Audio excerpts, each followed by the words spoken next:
Bonjour et bienvenue à Pack de Potes. Alors moi c'est TK, l'américain de notre petit groupe d'amis réunis par le rugby.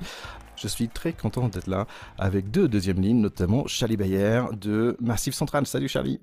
Salut mon ticket, salut tout le monde, ravi d'être là avec toi, comme régulièrement maintenant, toujours un plaisir de revenir sur l'actualité rugby avec les copains. Et notre deuxième ligne, c'est Théodore de Saint-Rémy, anciennement de Racing 92. Tout à fait, fidèle au poste pour les tâches obscures du pack.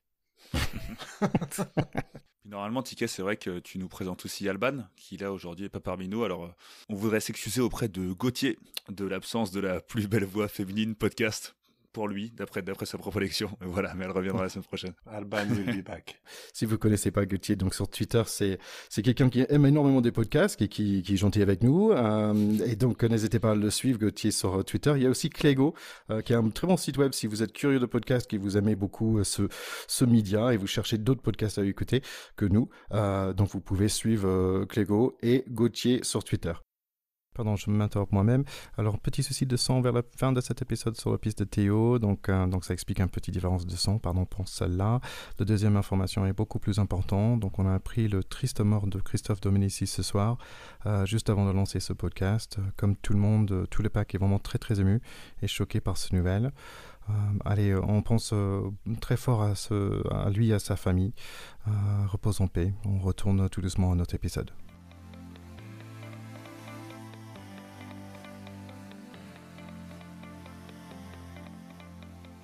Donc les gars, on va parler du rugby. Peut-être on démarrera avec un peu de top 14 quand même, parce qu'il y avait des bonnes nouvelles côté Stade français, n'est-ce pas Charlie ?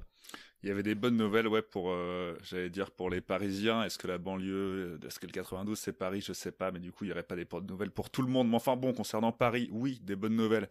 Il y a eu ce match qui était censé faire l'ouverture de cette saison de top 14, qui a été annulé pour des raisons de cas de Covid dans les rangs du Stade français, qui a donc fini par être rejoué et remporté par Paris.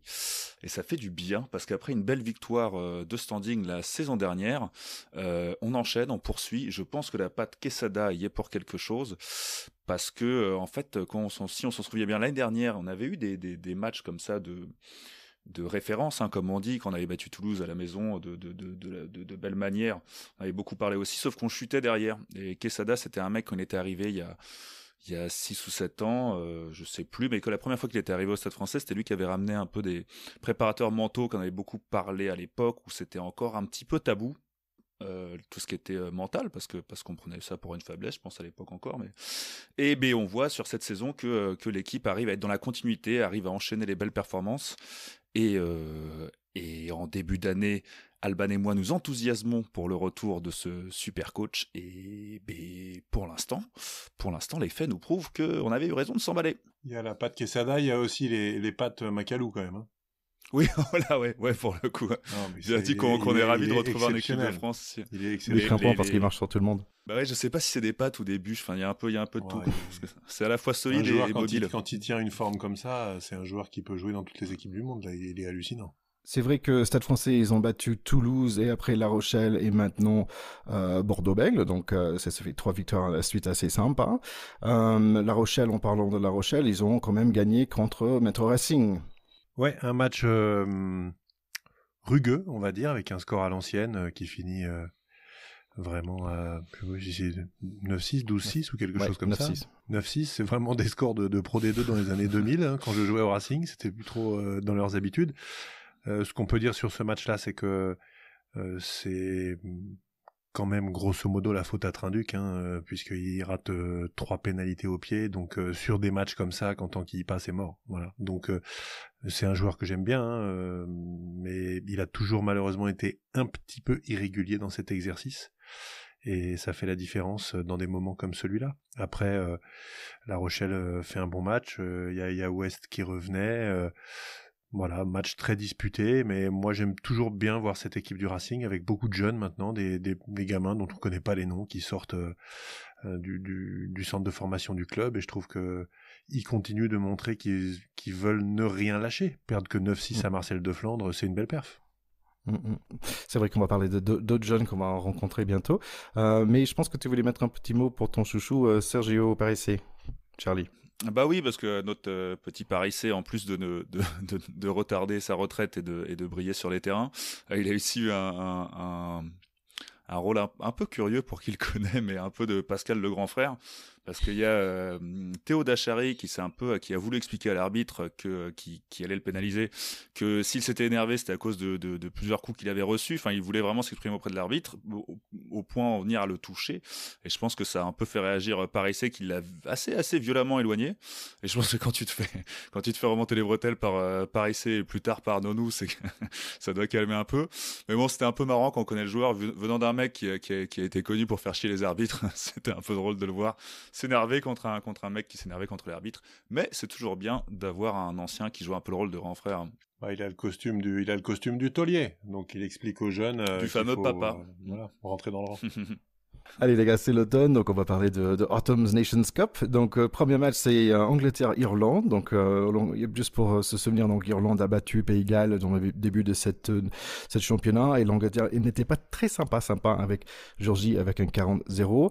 L'Angleterre a mis presque la même équipe sur le terrain que quand ils ont battu Nouvelle-Zélande. On voit les Venipola, Sinclair, Curry, Underhill, Itoje, Young, Farrell, Slade, May, bref, c'est du lourd. Irlande, on voit qu'il n'y a pas de Sexton, donc plutôt qui est remplacé par un Russ Byrne. Bon, à 15 minutes, le match il est toujours 0-0. C'est un match où les gros hommes se poussent. Bien été à 15 minutes pour l'Angleterre. Ils prennent pas les points. C'est un pari gagné. Farrell avec un long coup de pied transversal pour Johnny May. 5-0 pour England. Il a faim, Mr. Johnny May. Donc 2 minutes plus tard, il fait un course de fou. Un course de 80 mètres, un coup de pied, un dribble de footeux. Il marque un autre essai. C'est 12-0. Mi-temps. Autour de 60 minutes, les Irlandais, ils campent chez les Anglais. Mais ils sont découpés par des plaquages anglaises. J'ai entendu subir en défense, mais j'ai l'impression que les Irlandais, ils subissaient en attaque. 73 minutes avant les premiers points verts, essai par Stockdale, grosse domination pour l'Angleterre, 18-7. Le match est surtout marqué par la classe de Johnny May. Après, c'est un match de grosse confrontation entre deux équipes qui ont des joueurs expérimentés des deux côtés. Mais là, c'est vrai que Johnny May, quand il est dans ces cannes-là, chaud pour le rattraper, quoi. C'est à la fois la vitesse, l'adresse et la grinta. C'est presque un petit côté argentin, là.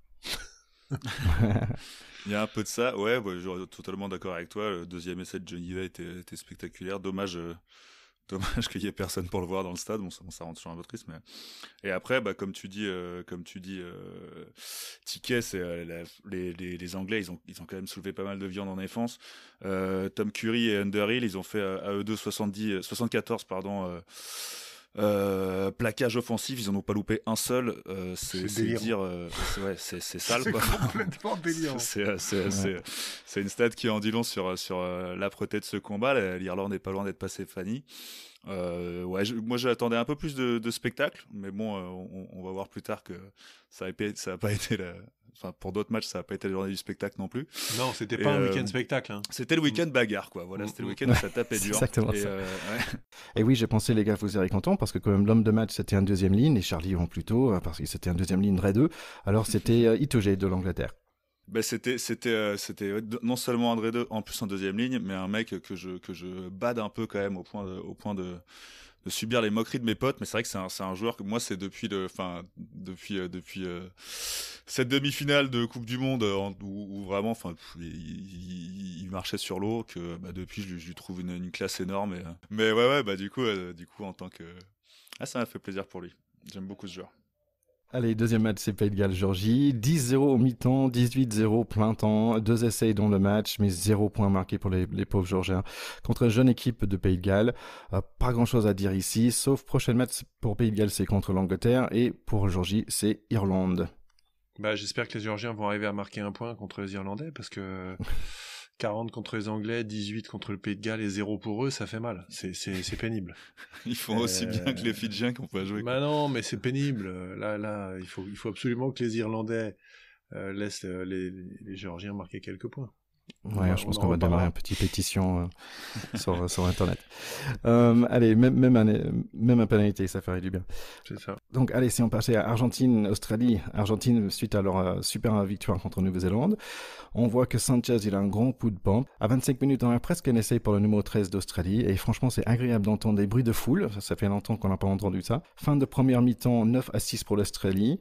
Il y a 2 pénalités encore pour l'Australie, donc ça fait 15-6 environ à 60 minutes. Mais les Argentins, ce n'est plus une petite équipe qui s'efface à la fin des matchs.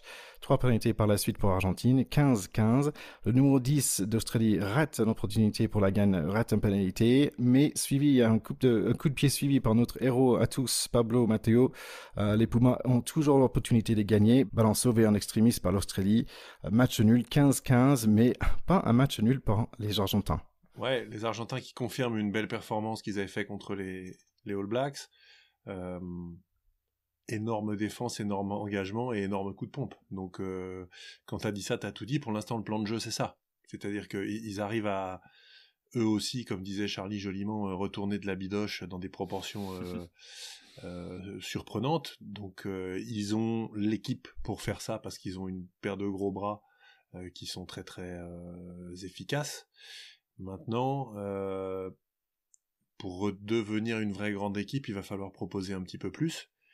Mais voilà, c'est un plan de jeu qui fonctionne, et ce qu'il faut surtout maintenant voir, c'est le match entre guillemets retour contre les Blacks, donc c'est samedi prochain, 9h35 heure française, toujours en Australie, hein. Je pense que c'est pour limiter les déplacements liés au Covid et tout ça, que tous ces matchs-là se jouent en Australie, de manière un petit peu inhabituelle. Donc le Hunter Stadium, hein, le stade du chasseur, on va bien voir qui est la proie à la fin. À Newcastle en Australie. On peut pas l'inventer celui-là non plus. Le coach Mario, à la suite de ce match, il disait de Sanchez, he's walking on water. Donc ça me paraît assez... C'est ça. Il est dans la forme de sa vie là en ce moment. Et c'est diabolique, quoi. C'est Wilco au début des années 2000, le mec enquille tout de partout. Voilà. Donc quand t'as un joueur comme ça et que tu as effectivement l'énergie et l'engagement pour provoquer des fautes et ne pas prendre d'essai, bah voilà, tu peux battre n'importe qui, c'est ce qu'ils sont en train de montrer. Ça aurait pu basculer contre les Australiens, ils ont été chanceux en première mi-temps sur l'essai effectivement que tu évoquais qui n'est pas accordé aux 13. Ils auraient pu également basculer en fin de match, donc match nul à mon avis plutôt légitime. Et puis sinon dans les petites images que j'aime toujours rappeler et qu'on aime bien voir, je sais pas si vous avez vu, qui a beaucoup tourné sur les réseaux sociaux, que à la fin du match, il y avait un petit supporter, un petit garçon qui était super content de partager un petit moment avec celui qui semble être son idole, vu l'émotion dégagée par Matera, par la vision de Matera, et ce mec dans un geste assez classe, donc qui fait que chaque semaine, on l'aime un peu plus après son regard de feu de la semaine dernière et maintenant, dans un geste de classe, ce petit garçon, il lui a offert son maillot. Et je pense que ça l'a refait pour un petit moment. C'est des gestes qu'on aime bien voir. On adore le détester ou on déteste l'adorer. Enfin voilà, c'est un mec qu'on voudrait avoir dans notre équipe, quoi. Moi, j'aimerais bien l'avoir dans mon équipe du Stade Français comme on l'a en Argentine, tu vois. Ouais, c'est clair. Quand il va revenir, ça va faire du bien, ouais.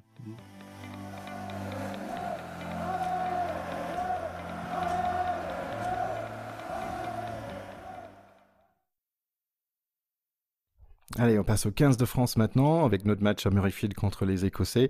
C'est la 4e fois qu'on les voit depuis environ un an, donc on commence à connaître cette équipe. Ça commence avec un Marseillaise où on a l'impression qu'ils ont pris un cours de chant, les joueurs français. Mais après, il y a la cornemuse, et même avec personne dans le stade, The Flower of Scotland, c'est toujours émouvant.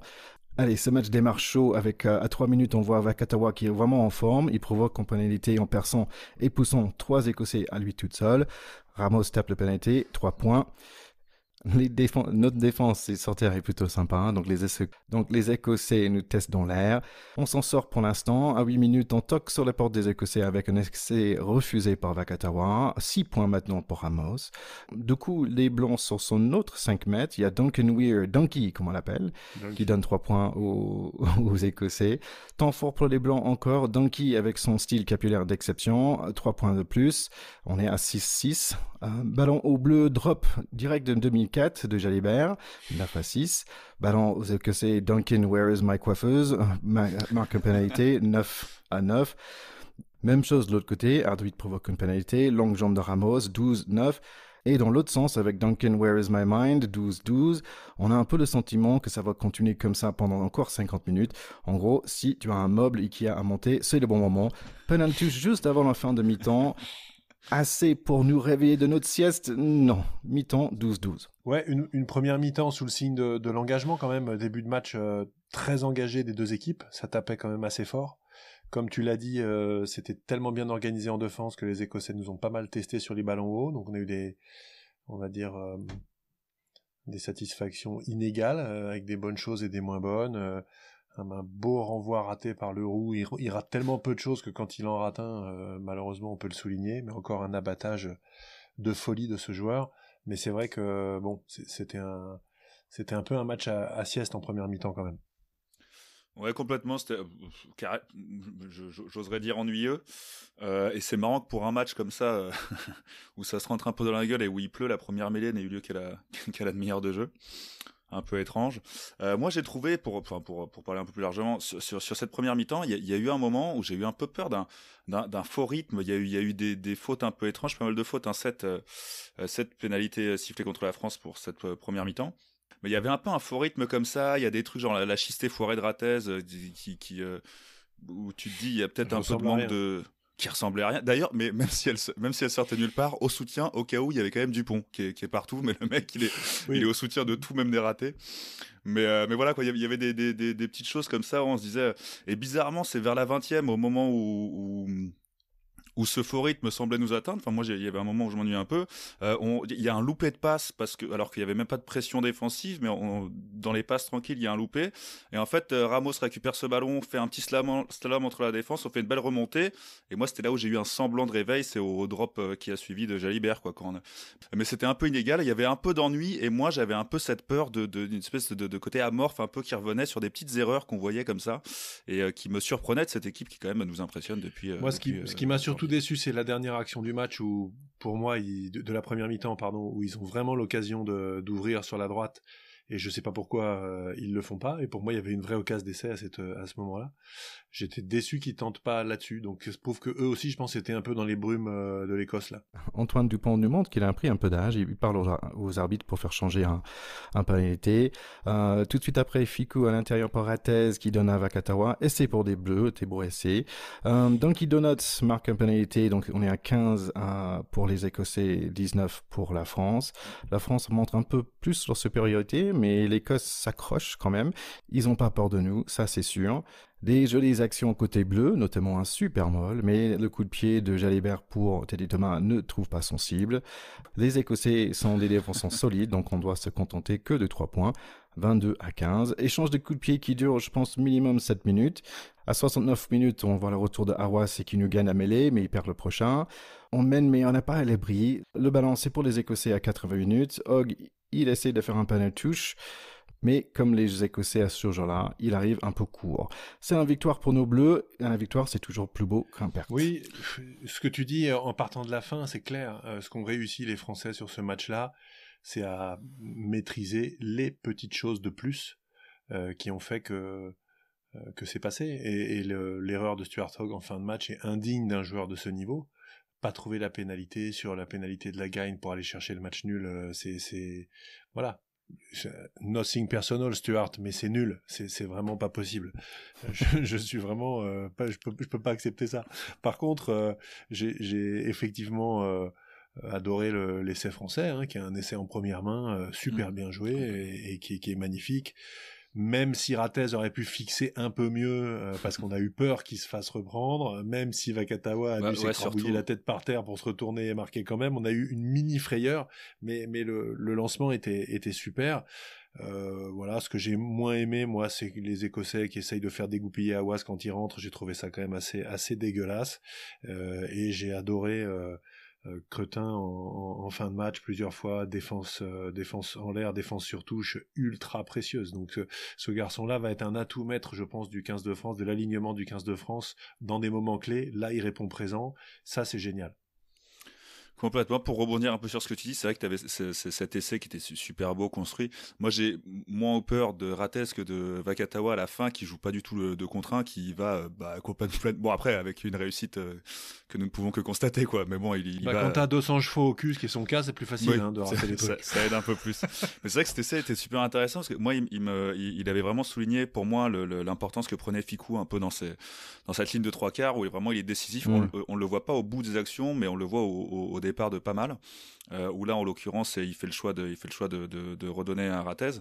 Mais en fait, j'ai lu dans l'équipe d'aujourd'hui que c'était une combi qu'ils avaient essayé de passer la fin de première mi-temps, la fin de la première mi-temps de ce même match. Et que en fait c'est Dupont, encore lui, qui a dit tiens, vous avez remarqué que quand même mon défenseur il fixe que moi, il monte pleine balle sur moi et il en a après moi, a raison vu ses prestations dernièrement, et qu'en fait c'est lui qui a chopé le Tamagotchi, le défenseur. Et ben du coup il a fait un petit trou dans la défense. Mais c'est vrai que cet essai était super beau à voir dans le rugby de combat qu'il y avait autour. Il y avait au moins un essai qui était construit, enfin qui était beau, un essai de première main, quoi, comme tu dis. Et après, ouais, aussi tu parlais d'Awas qui se fait chambrer. Moi, ce que j'ai beaucoup aimé, c'est que dès qu'il se faisait un peu houspiller, bon, les bagarres, ça n'existe plus, quoi, mais dès qu'il se faisait un peu houspiller, t'avais quand même toute l'équipe de France, au moins tous les gros qui étaient autour. Calme-toi, Momo. Ouais, mais qui attrapait les Écossais, qui lui le poussait, ouais. et du coup, enfin, qui était vraiment, qui le soutenait et qui le défendait. Moi, j'ai trouvé ça me plaît, quoi. Ça me plaît. Après, moi, Théo, tu avais parlé de roue, et en fait, il me fait penser tu vois, il y a un style de cowboy qui saute, il prend le veau, il le plaque par terre, et en fait, il ligote, tu vois. Et en fait, le roux, je pense que le roux, pardon, et roux, il fait penser à ça, en fait. C'est ça qu'il fait avec ses le tout sans adversaires. sourciller, le tout sans broncher, quoi. C'est ça. Sinon, il y avait quand même quelques nouveaux têtes. Est-ce qu'il y a des joueurs qui vous avaient plu?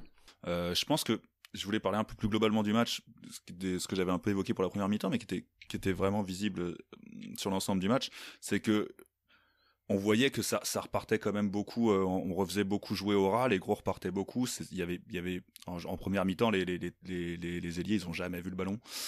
Ça a pas beaucoup ouvert, c'était très gros et je pense que c'était pas forcément le jeu de Jalibert. Peut-être que du coup il était un peu coincé par des consignes. Je pense que c'était le joueur qui était le plus regardé, c'était celui qui avait le plus approuvé. Et malheureusement, j'ai un peu peur qu'on retombe dans ces travers on a souvent parlé ensemble de la charnière ici, où on aime bien critiquer les 10, et je pense que c'est un match où les absents, où l'absent à son poste a plus gagné de points que lui, quoi. Au niveau des joueurs aussi que je voulais souligner, il y avait Marchand qui pour moi a fait une super belle entrée.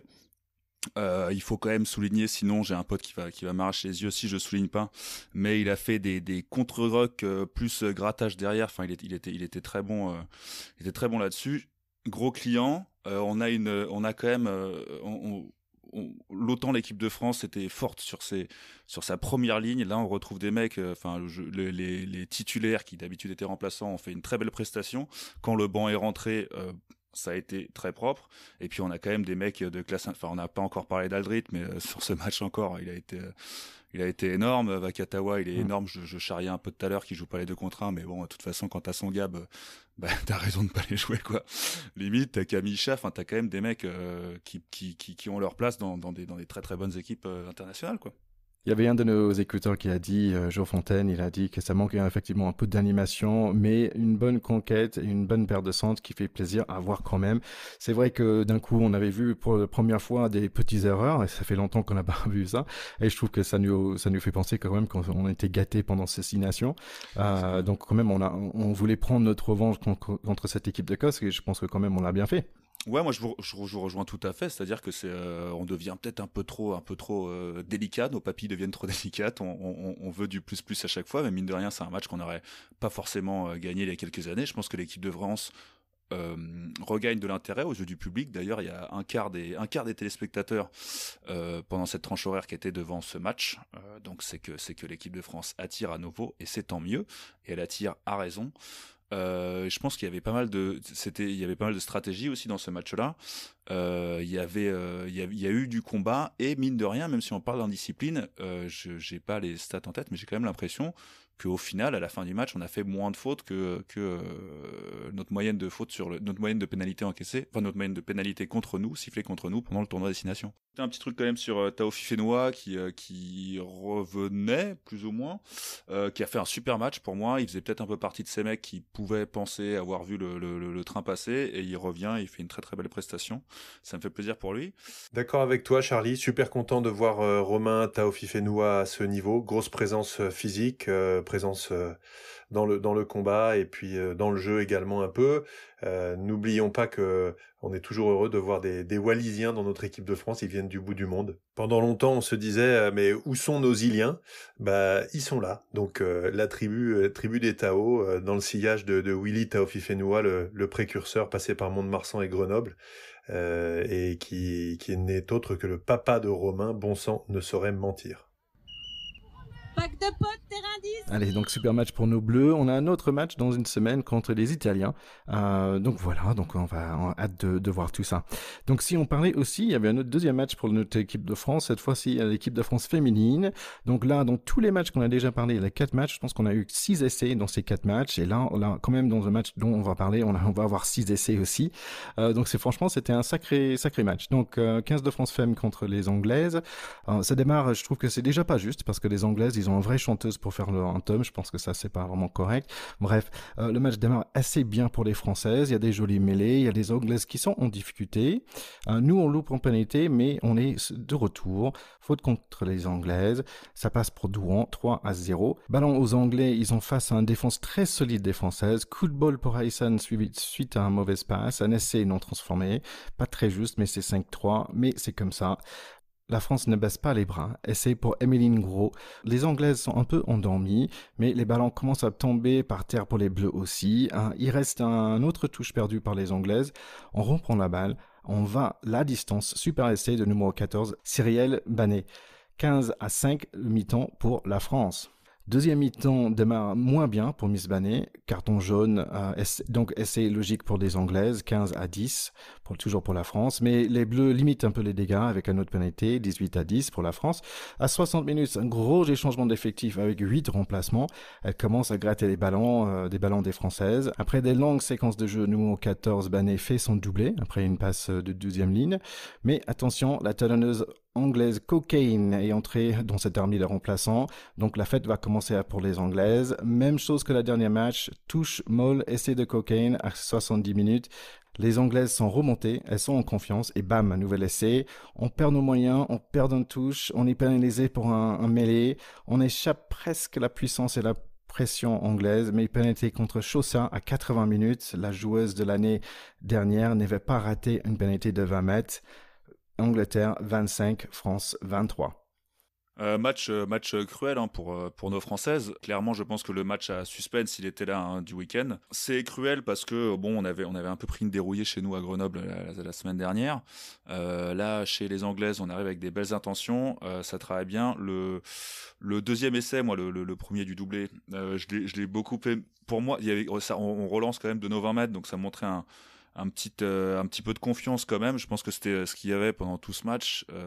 Leur surnom, Alban nous le répète à l'envi, c'est les affamés. Clairement, elles ont bien défendu leur surnom là-dessus. C'est dur parce que normalement on a des avants assez forts. Après, les Anglaises qui sont quand même numéro 1 mondial. On sait que t'aimes bien les classements, Théo.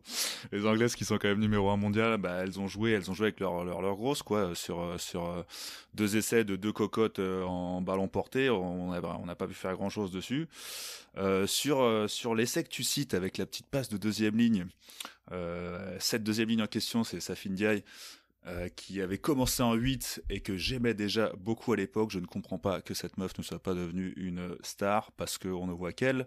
Plus maintenant qu'elle est deuxième ligne, on ne peut que l'aimer plus. Exactement. Et je la citais sur cet essai parce que petite passe sur un pas. Et pour la fin du match, ouais, c'est un peu une grosse, enfin, c'est vraiment triste parce que surtout que les Françaises font vraiment gaffe à être bien appliquées. Tu vois bien que la non sortie du ruck, elle est complètement involontaire. Elle pouvait rien faire pour en sortir. Ça arrive, c'est comme ça, même si l'arbitre et tout le monde sait que tu ne pouvais rien faire et que tu étais bloqué. Malheureusement, tu empêches la sortie du ballon, donc tu es pénalisé. C'est un peu dur, mais au moins les Français ont montré un beau combat. Et on ressort de cette deuxième confrontation contre les Anglaises par la tête haute. Voilà. Ouais, la semaine dernière, les filles nous avaient vraiment déçus sur cette deuxième mi-temps. On avait été un peu sévères, surtout moi. Alban m'avait dit que j'étais méchant. Et puis j'avais fini en disant qu'elles aillent nous montrer à Twickenham ce qu'elles savent faire, et elles l'ont fait de la plus belle des manières.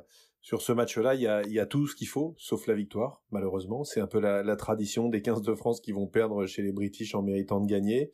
Mais elles ont montré l'essentiel, à savoir qu'elles ont un cœur de lionne, des cœurs de lionne, et une capacité à bousculer n'importe quelle équipe sur cet échiquier mondial. Qu'est-ce qu'il a manqué? Pas grand-chose. Un brin de souffle à la fin, un brin de chance aussi.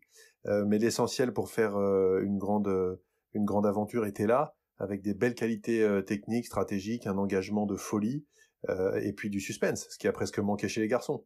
Donc chapeau mesdames, envie de vous revoir, chapeau Safi Ndiaye et toutes les autres, et puis voilà, désolé d'avoir été un petit peu sévère avec vous la semaine dernière, mais si c'est pour voir des matchs comme ça avec la victoire au bout, on en redemande vraiment. Oui, Théo, je trouve que tu as tout à fait raison. Je trouvais que il manquait pas d'énergie sur les plaquages. Je trouvais que Rose Bernardo elle était vraiment fantastique. Socha aussi avec énormément de plaquages un peu partout. Dommage que la pénalité à la fin du match ça tombe sur elle, parce qu'elle était vraiment partout sur tous les plaquages. Donc grosse équipe, et c'était un vrai plaisir de regarder ce match. On était toute la famille en train de regarder, en train de hurler en souhaitant la victoire pour cette équipe de France. Et je trouve que c'est une bonne chose pour cette équipe et pour le rugby féminin en général. Donc Charlie, tu trouvais cette pénalité était normale, on va dire. D'ailleurs, l'arbitre ressemblait énormément à Emma Stone. J'étais un peu perturbé pendant tout le match. Mais pour moi, elle gênait pas la sortie du ballon. C'était des pick and go. Est-ce que c'était vraiment un tel pénalité? Parce que c'est quand même, ça donnait le match aux Anglaises.